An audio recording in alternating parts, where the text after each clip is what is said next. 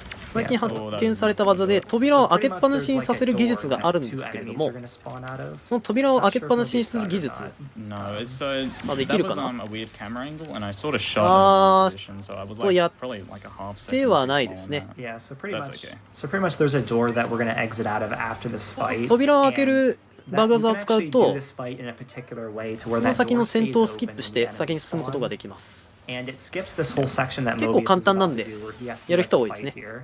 Yeah, the checkpoint's Yeah. actually inside of the door as well, so we don't have to fight any of the ラ bosses. チェットクランクの途中ですが、私、ここで司会進行交代の時間になりますので、失礼させていただきます。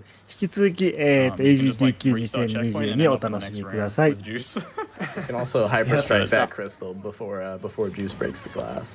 ではここからは、司会進行変わりまして、大場が担当させていただきます。よろしくお願いします。よろしくお願いします。 And so now we're waiting for Junkbot さあ to open this ブリザ elevator, and then it's going to be なんだ another ケダロステーション maybe what 15 to 20これで second ケダロステーションのパートは elevator 終わりですね。 Yeah, I think we can get another donation in here, if possible.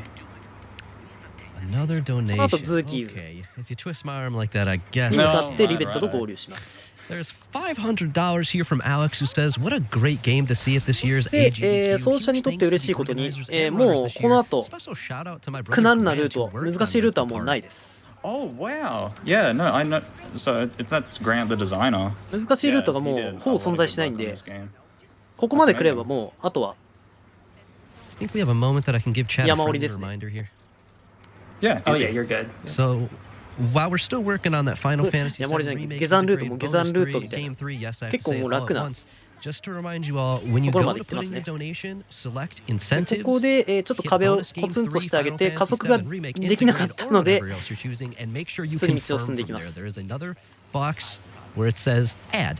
and then you're good to go. And then your donation will count towards the さあここで、ネファリウスの部隊に取り囲まれてしまうので、対ネファリウス戦始まります。Sweet as. So this is the ドクターネファリウスなんですけれども、まあ体力を一定値まで減らすと次の場面にワープすることができます。強制ワープさせられます。これを何回か繰り返して倒します。ここ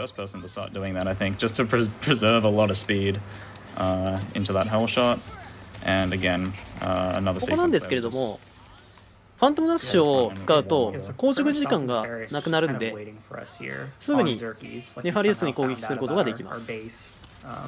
And so he was just kind of waiting here for us to get the Dimensionator part, so he could just kind of. ここでチェックポイントを踏むことによってネファリウスの位置を調整します。And so we're kind of going back and visiting all the like a couple. そうするとグラントールと一緒にネファリウスまで被弾するので、a multi-dimensional boss fight, just kind of cool. それで、第3フェーズを終了。で、次のフェーズで終わりですね。allows me to damage Nefarious and the Grunthor at the same time, which obviously saves a lot of time. ドクターネファリウス戦終了でございます。GG かと思ったらまだ終わりじゃないです。この後カットされちゃったんですけれども、この世界のもう一人のネファリウス、パラレルツインが登場します。皇帝ネファリウスですね。皇帝ネファリウスが出てくるんですけれども、皇帝ネファリウスにいろいろとアイテム分取られちゃったんで、それを今から取り返しに行きます。So this game actually has a couple of revisits, revisit levels, and they pretty much only happen in the back half. So now there's a new objective on Sargasso. 先ほどの、最初の方に来た、サルガッソにまた来ますね。ここは侵略されてるっていうことなので、この敵を倒していきます。We're now facing enemies that are coming out of rifts on Sargasso now. 皇帝ネファリウスがですね、めちゃくちゃ強いんですよね、ムービー中。普通に念力使ってきて、ラジェットたちを倒すし、ドクターネファリウスさえも恐れる存在ですね。ただ、皇帝ネファリウス出てくるのはもう本当に最後の最後の方だと思うんで、お披露目はちょっとだけになるかな。で、ここの敵を倒して、奥に見えてる紫のゲート、あれが消えたら、壁の方に向かってオムレンジダッシュをしていきます。I didn't quite get the barrier I wanted to spawn, but I can back this up a little bit. Yeah, so coming up here, there's going to be another nefarious juggernaut fight that mobius will. ここなんですけれども、ここでゲームを最初、途中で落としたと思うんですけど、ゲームを落とさずにここまで来ると、この後ブラックアウトが起こって、ロードが1分30秒から1分ほどかかる羽目になるので、あらかじめちゃんとゲームを再起動しておきましょう。That fight is like at the end of an already heavy ammo eating section, so リスタしすぎて、やっぱかなり負荷がかかっちゃうのか、ここら辺で必ずブラックアウトが起こるんですよね。で、ここで、ちょっとだけある段差を利用して、オムレンジブーストをしていくんですけれども、あれちょっと方角違うかな。ちょ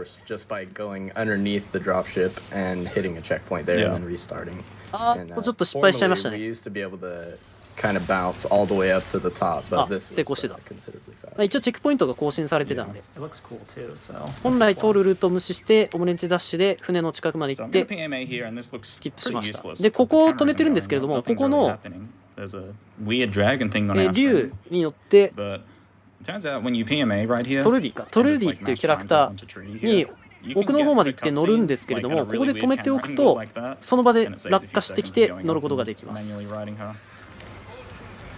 Yeah, so now we're riding Trudy. This is, で、ここなんですけれども、そのまま船を撃墜して倒してチェックポイントを踏むとすぐに次の船に攻撃することができるんですけれども、バリア張られずにそのまま攻撃するとソフトロックかかるんで、ちゃんとこのバリアを張った状態というか、ちゃんとバリアを張らせないとダメです。We're magically saving 6 seconds by having some particular routing with Trudy there. After we kill the first ship and restart checkpoint, it starts to play the next set of dialogue a little bit faster. LTA 中にフォトモード起動しててください。必須テクですね。フォトモード。フォ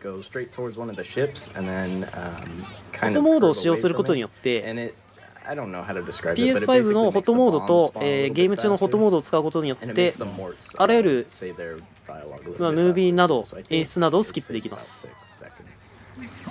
It was randomly discovered. ここで船を全部爆弾で撃ち落として、このエリアはクリアですね。さあ、次、アルドリスですね。海賊のエリア、アルドリス。ここはですね、ある程度、このある程度始めた、まだ全然始めたての人はかなり難しいエリアになってます。And mobius did a really good wrench boost there. He actually made, he unfortunately fell down, but that was actually really cool.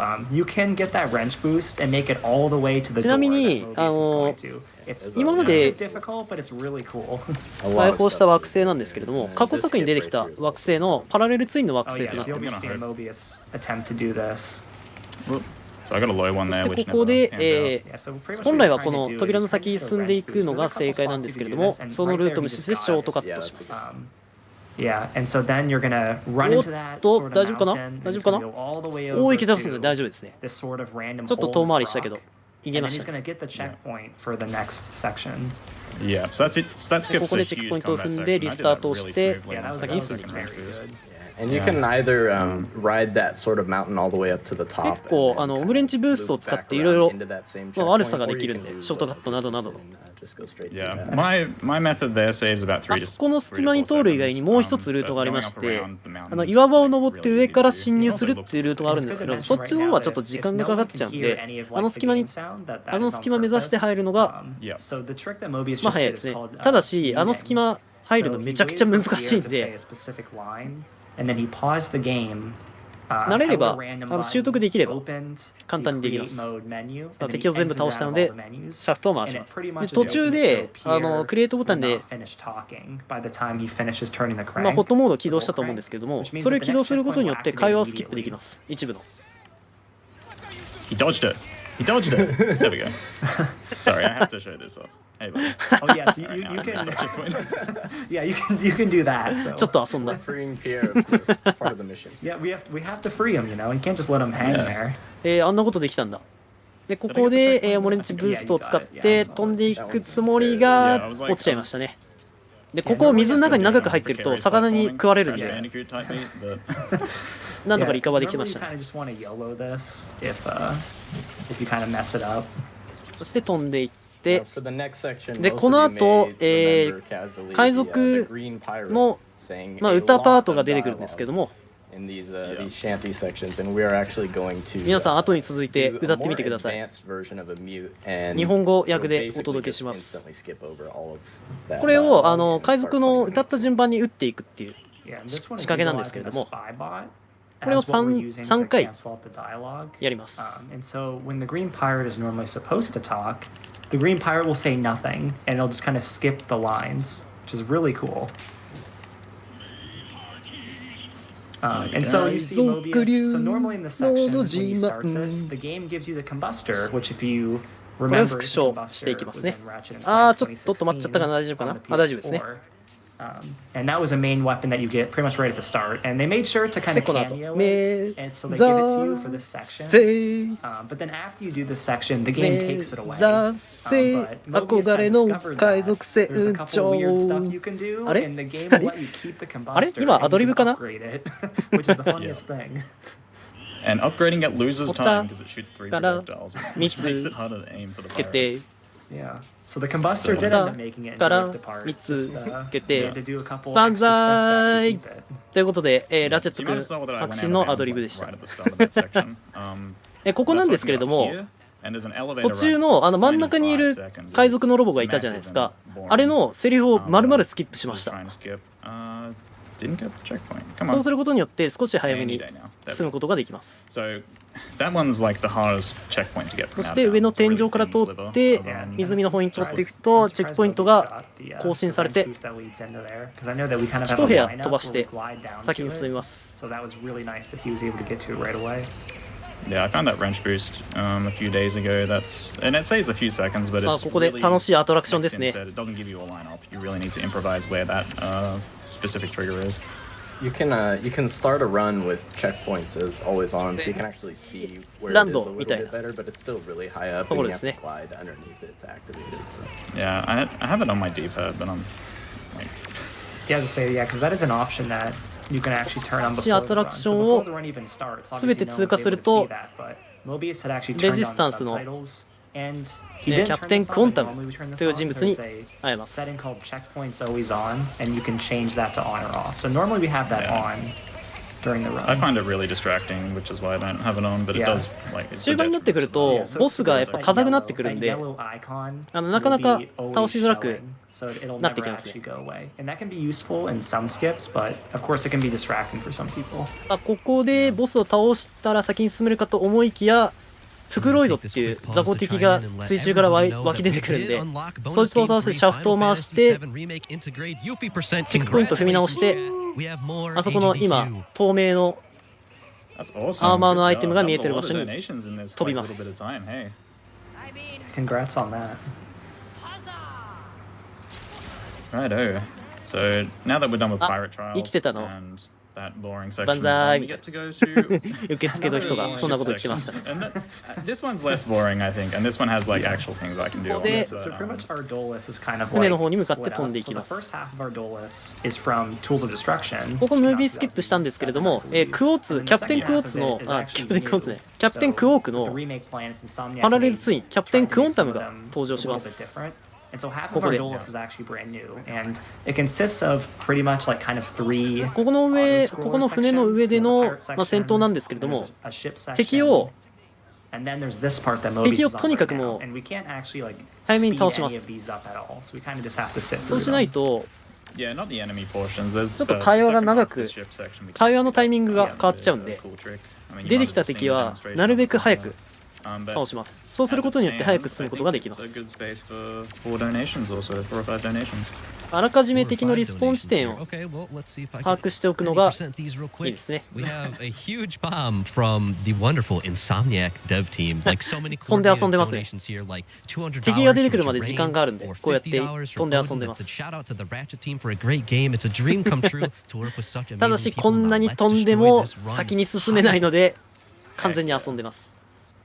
250 here from the Insomniac dev Aaron Eberhardt. ここの敵、ちょっと大丈夫かな。この敵早めに倒しとかないと。大丈夫かな。会話始まるかな。Aaron Jason Espinoza specifically with the $100 that says, "Let's get it, Mobius." ちょっと遊びすぎちゃいましたね。ここで本来だったら会話が出てきて船が移動中に会話が終わってで船が止まった時にこの先頭にあるボタンがすぐ押せるんですけれども会話が始まらなかったんで船が止まってから会話ボタンを押す流れになっちゃいましたね。ここ早めに敵倒さないとこのように時間がかかっちゃうんで早めに敵を倒しておきましょう。I use the wrench there so I can specifically get that dialogue so I don't kill two enemies at once, but unfortunately that just had to delay until here, so that loses like 15 seconds or so, but that's fine. Yeah, we don't get to see Quantum that much in this run either. So Quantum is the alternate dimension version of Quark, and we saw. ちなみにここのステージに来た目的はキャプテンクオンタムの安否を確認するためなので、特別来なくてもいい場所ではあるんですよね。特別来るような場所ではないです。ただやっぱりキャプテンが気がかりだからっていうことで来ちゃいました。でここで、敵側がプランタービームを張ってこの船の動きを止めてくるんですけれどもあれを撃ち落としに行きます。でここで船が出てきたタイミングでリスタートを押すと船が密着状態でリスタートできます。でここでオムレンジブーストを使って先ほどみたいにぶっ飛んであそこのビーム出してる船まで一気に飛んでいきます。ここの敵は、まあ、倒さなくてもいいんですけれども、邪魔なんで倒します。So you'll see there's a ship over here to チェ the ックポイン left. トさえ踏めればいいんで。That's what I'm supposed to latch onto. And thankfully the dialogue helps out a lot as like cues for certain things. So Mobius was waiting for that dialogue where Ratchet says, now for the plunder beam. So he was kind of waiting for that to then turn it because a lot of the times if you're kind of trying to do something unintended もうちょっと and normally it 先に works, 進まないと sometimes if you do it too early, the game 展 will 開 soft が lock 始 and まら you ないん have で。 to restart checkpoint or backload. So we have like a couple of cues Yeah. for some tricks. Sometimes the ship can sort of like クオンタムがこの船使ってネファリウス軍からトンズラここうとしてるんですけれども、I wonder who まあ that 妨 happened 害 to されてますね。 It was tricky. そして、船の真ん中ら辺まで Yeah, so now 移 we're 動 waiting し for て a pearl shot 反対側にある to 船 spawn, so we can go over to this ship where there's にい two more る、 bosses. We're using ボス side 2人を planes, but we can spam 攻 Rhino, 撃します。 and they should die right as the hurl shot spawns, so then we can kind of just turn ク them ラ all ッチが出てくるまで、まあ、だいぶ時間かかるんで、これが出てくる前に倒すと、まあ、左にあるシャフトを回してこの船を早めにぶっ壊すことができます。 Yeah. Yeah, thank you, Nautical, for telling us about that. It's interesting enough to be like, wait, why does that happen? 鳴らすとどっかの映画で見たような展開の、クラーケンが中から姿を現してあの船を飲み込みました。そして、ズーキーズに戻ります。戻る途中でまあちょっと事件が起きてしまって、サバリの方に再び行きます。この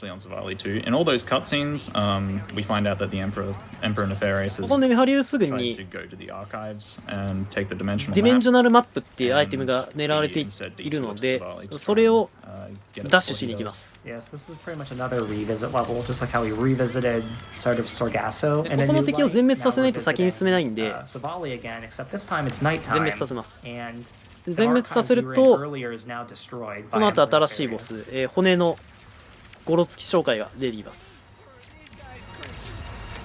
なぜかラチェットたちは骨が嫌いです。 Alright, sweet. So when you clear that combat section, if you restart checkpoint, there's a bunch of dialogue that you can ダッシュ skip. でダッシュしに行こう。 Just like Rivet and Kit and さあ、ここリベットとラチェット交互でこのサバリを攻略していきます。 Yeah, this is a the cool kind elevator of, sequence. this is a kind of a cool level because you play as Ratchet こ and こは Rivet ま on あ the same 特 level. 別、 'Cause a ま lot あ of 何も levels 言う it's ところはない exclusive ですね。 So you ただ either 敵を倒すだけ play なん as で。 only Ratchet or only Rivet. 大丈夫だよ。 This one you actually play as both of them. ここ、敵が出てくるんですけれども、ある程度会話を進めた状態から敵を倒さないとソフトロックかかります。ご注意ください。自分も何度か早とちりして敵早めに倒しちゃってソフトロック何度か起こしちゃってるんで、この敵は会話を一定まで進めた上で倒さないとソフトロックかかります。 Yeah. Yeah, I feel like it Yeah, should the be. first. I feel like it should be funny to mention this elevator up here. I don't know. このゲーム how I found なんでこんなに this, ソフトロック多いかっていうと、 but on this specific elevator, if you ちゃんと stand チェックポイントを踏ませないと、ちゃんとチェックポイント踏まないとバグっちゃうんですよね。 which is actually really funny. なので今までのラチェクラシリーズ、 I didn't. Wait, ザ・ゲームまでのラチェクラシリーズと比べると、チェックポイントをちゃんと踏まないと、 Yeah, it doesn't matter because the dialogue バグ syncs っちゃいま anyway. す。 Like pretty. なので、 precisely, like, どっかも all good. う、まあ、悪いことしようとしてショートカットしようとするものならソフトロックかかっちゃって先に進めなくなっちゃうっていう感じですね。なのでチェックポイントは必ず踏まないとダメです。なので最初の設定の方で、チェックポイント六角形の白いマークが出てると思うんですけども、あれを常にオンっていう設定に最初この RTA を始める前に設定します。どこでチェックポイントを踏んでるかどうかちょっとわからない。 Because when you first throw it, unless you're throwing it directly at the enemy, sometimes it'll kind of start shooting in a different direction and it just won't hit the enemy because it's like trying to find where it's at. I believe that sort of fence around 今までのラチクラシリーズと比べると本当にそういうショートカットで悪さが全然できないんです。あと、さらに追い打ちをかけるように、変なところ通ろうとすると、奈落判定とか、壁にぶち当たってそのまま即死みたいな、判定の場所が細かく設置されてるんで、なかなかそういう悪さができないんですよね。めちゃくちゃ悪いことを対策されてますね。そうですね。めちゃくちゃ悪いこと対策されてます。逆に言えば、それほどちゃんとした出来のゲームっていうことでもあるんですよ。ここのボックス最初に壊しておかないとオムレンチブーストできないんですよね。オムレンチブーストの条件としては周りに何もないことが条件です。柵ブーストするための柵の以外に何もないことが条件なんで、今みたいに箱にぶつかるとそこに判定されちゃうんでダッシュができないです。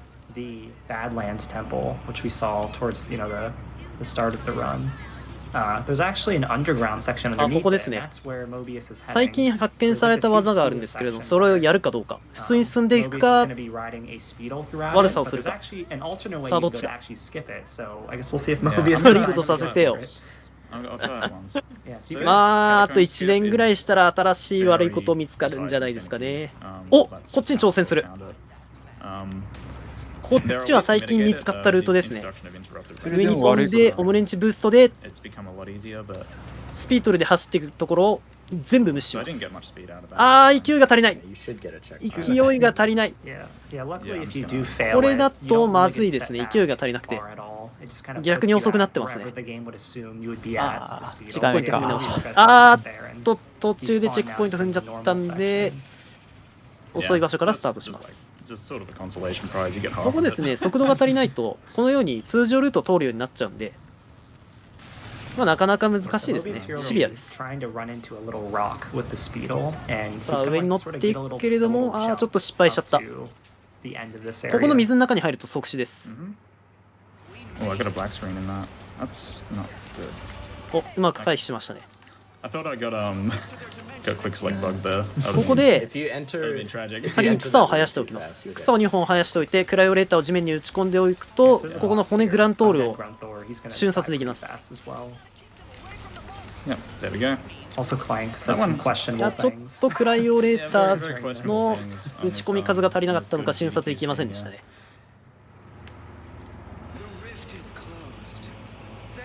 ここにあるディメンジョナルマップをネファリウスに取られる前に自分たちが先にゲットします。ずいぶんバイオレンスな草。最終クランクパートですね。さあ、ここでディメンジョナルマップを手にするんですけれど、あれ、ムービーをスキップした。皇帝ネファリウスにぶんどられてしまいます。で、ついでにリベットたちも後で来たんですけれども、リベットに乗ってたキットも立ち向かったんですが捕らえられてしまって、リベット以外が牢獄行きになりました。終盤で、リベット以外のキャラクターが全員牢獄行きです。他のレジスタンスのメンバーも全員ここにいます。捕らえられてます。ここでもレンチブーストをして一気に加速していきます。失敗した。敵に当たっちゃったな今。でも池だから大丈夫か。ここなんですけれども、やり方間違えるとソフトロックが上がります。今ちょっと際どかったんですけれども大丈夫かな。下に降りた時にクランクどこってセリフが出れば大丈夫 OK。ここですね、いきなり先ほどのダクトのところに向かうとソフトロックかかっちゃうんで、少しエリアの左側に行ってから右のダクトの方に行くとソフトロックかからずに済みます。はい、すごいスムーズに進んでる。すごい結構スムーズに進みましたね。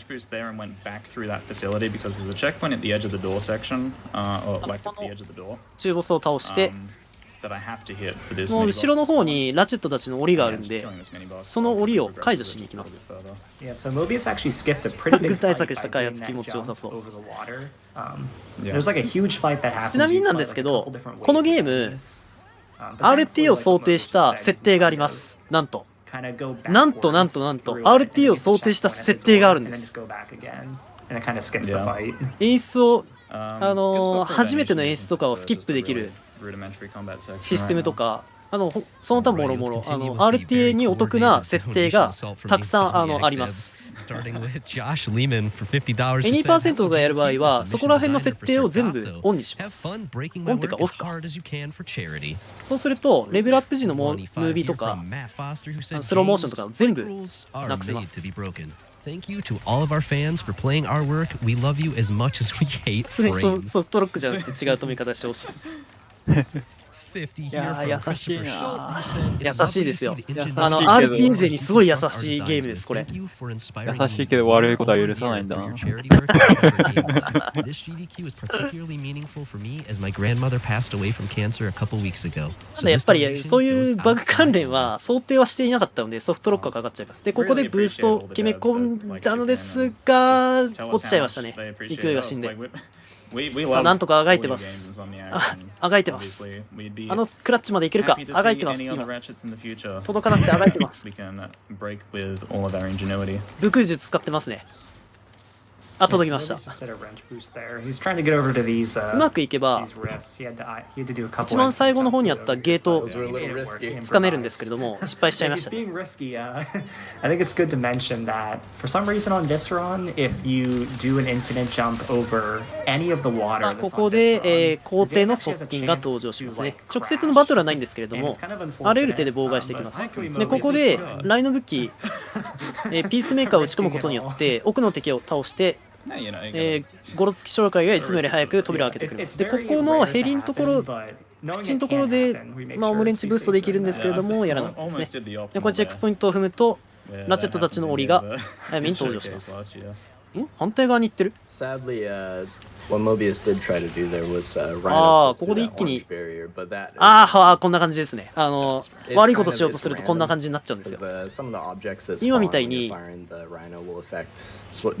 んとルートを通らないと、奈落判定、壁当たり判定で即死です。あ、ちゃんと通れましたね。大丈夫です。こ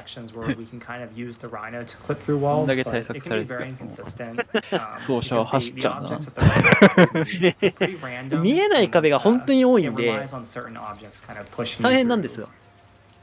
見えない奈落の壁と、その即死の壁が多いんで。こ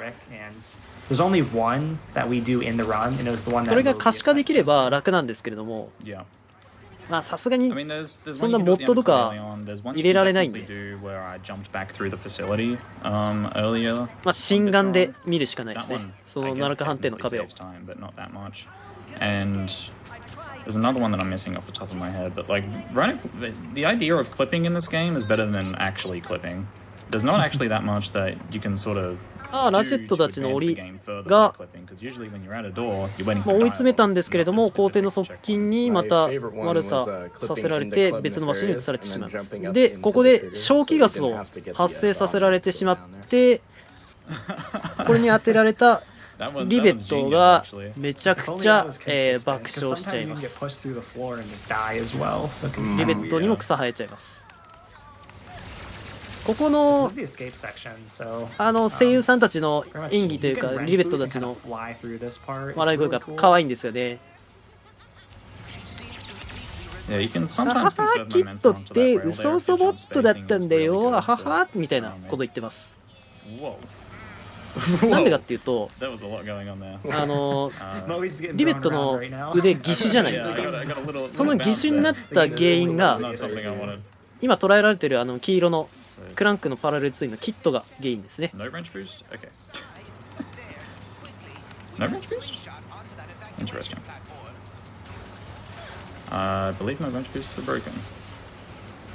は昔、皇帝ネファリウスに使えてた、ガードロボだったんですが、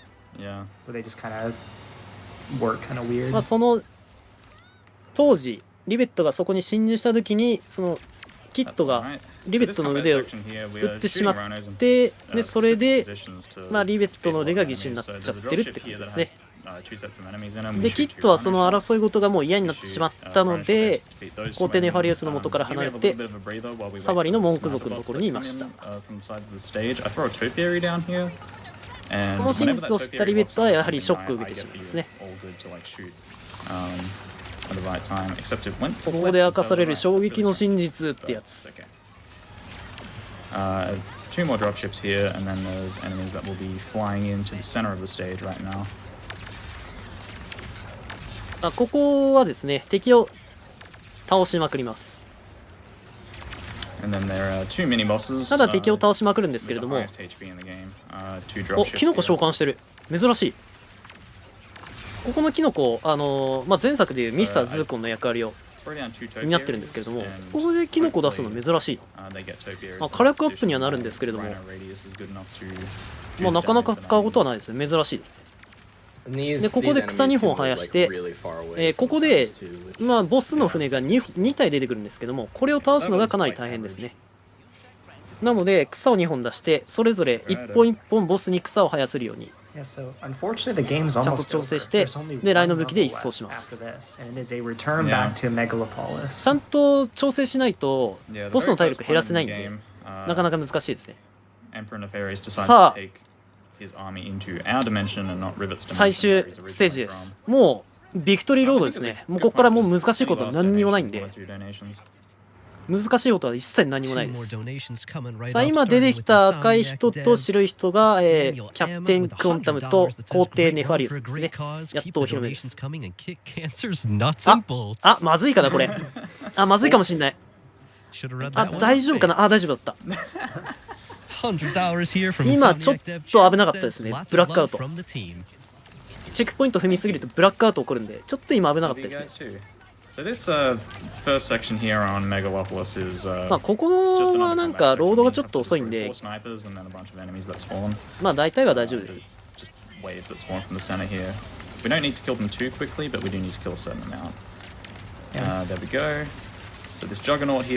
こでもたくさん敵が出てくるので倒しまくりましょう。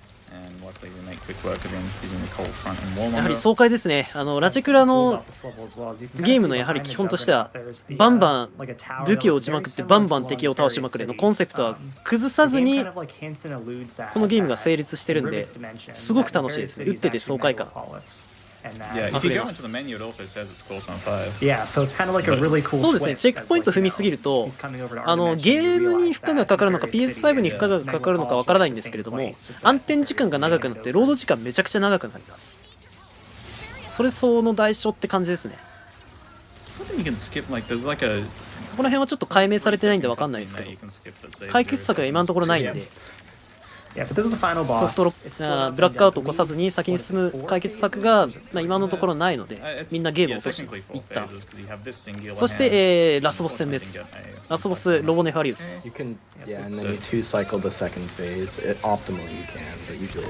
買ってみようという方、お目が高い。このゲーム、なんと、売れ行き第1位の、世界で第1位の売れ行きトップのゲームです。単純に遊んでも面白いし、何より PS5 持ってる方はぜひ絶対買ってみてください。めちゃくちゃ面白いです。そうですね、トロコンもめちゃくちゃ楽ですね。トロコン自体が本当に他のシリーズと比べるとめちゃくちゃ楽なんで、100% も狙ってみてください。めちゃくちゃ楽しいです。ただし、まず、この RTA をやる絶対的な条件としては PS5 を買ってください。PS5 を買うんだよ、俺は。Yes, there's gonna be a little platforming section coming up here. There's a couple ways you can do this, but normally you have to wait for Nefarious to destroy the debris. 買えるようになるまで粘ってください。That mobius can tether over to. で、ネファリウスのロボを、装甲を全部破壊したので、これから、心臓部に向かいます。心臓部の方に向かってコアを破壊します。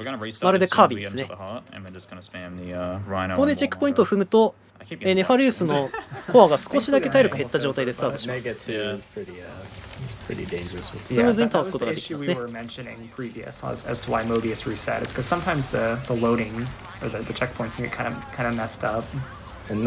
そして、最終決戦です。このネファリウス倒せたら、もう終わりですね。プライオレーターとピースメーカーを駆使して体力を減らしていきます。で、ここで雑魚敵が大量出現するので、ライの武器、ピースメーカーを使って早めに倒していきます。ファイナルラストボスですね。Oh yeah, yeah, so so yeah, at the end of the run, there's a group of fish, and I'm not sure who should we let decide if we kill the fish. そして、You already know my answer. ここで皇帝を体力必ず1残っちゃうんですけれども、 Yeah, and we'll see the fish. 皇帝が後ろに隠れて、でこの後敵が大量に出てくるので、この敵を倒して、このジャイアントキッドの手のひらの上に乗った瞬間、タイマーストップです。トルーパーはどうした？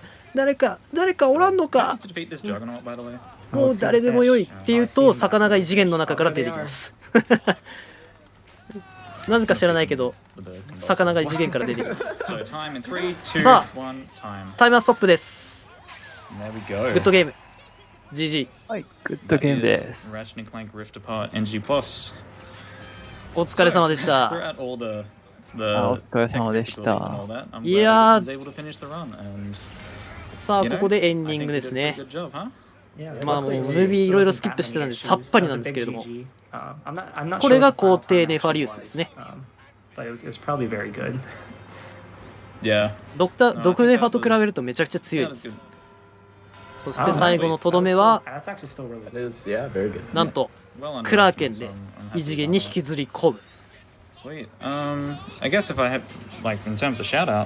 まあで、ここでドクター・ネファリウスが出てきて、今までヘイコラしてたんですが、もう2人もいらんのじゃよと言って突き落とします。And I'm really grateful for all of that. And like special shout outs to B-Dot, of course, Everyday Aussie, Optimal, the Rat Jones, and Mark, our resident Hundo router. Very special thanks to him. 多分ネファリウスはあそこで死んだかな。いや、死にはしない。多分明らかに完全にプチッとされてるんで、粉々だと思うんですけど。Yeah, he's still in the cutscene. Just hanging out. He's with us now. ここで、ディメンジョネーターを起動して次元を直していきます。マルチバース。マルチバースを全部直していきます。あっという間に元通り。すごい。この2人が並んでんの。ああ、バグってますね、これ。バグだったの。たまにあそこバグるんですよ。ゴロつき紹介が、コップを乾杯させてるんですけれども、たまにあそこ、なんか透明になっちゃって、コップだけ浮いてるみたいな感じになっちゃうんですよね。Yeah, no, we're really grateful for what the devs have done for this game. キットの、ガードロボの姿ですね。Ever thankful for them. If you want to speedrun this game, you can go to speedrun.com. この状態で、まあ、無双してるシーンがあったんですけど、そのシーンがかなり必見です。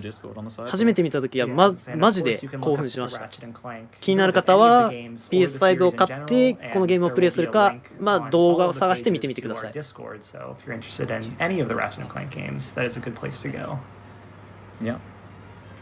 I think that's all. I think we're good. ここで終わりですね。はい。では最後に、何かありましたか？そうですね。ラチェット&クランクパラレルトラブル、先ほども言った通り、かなり正当進化していて、PS5 ならではの機能をふんだんに使っていて、面白い作品出来上がっているので、PS5 を持っている方はぜひもう優先的に買って遊んでみてください。まだ遊んでない方、かなり損してます。ぜひ遊んでみてください。あと、自分の Twitch のチャンネルで、現在このゲームの RTA 走ってるので、もし見に来られる方がいましたらぜひ見に来てください。よろしくお願いします。